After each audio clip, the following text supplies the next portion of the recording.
नमस्कार बंधु, स्वागत आपण को मोर या गोटे नुआ अध्याय को। तो आम पूर्व अध्याय जानी आच मन अंत सुधी। आज आम अध्याय जानिबा विष्णु प्रार्थना।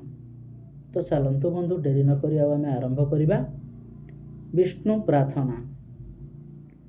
ओम तद विष्णु परम पद सदा पश्यन्ति सूरयं दिवीव चक्षुराततम्।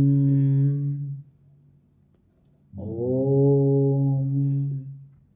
अपवित्रं पवित्रो वा सर्वावस्था ततोऽपि वा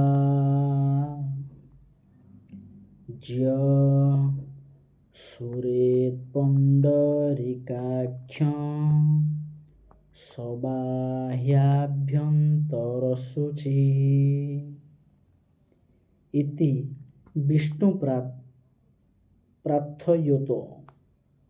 बंधु आज एतिकी आमे आगामी अध्याय जानिबा जल शुद्धि।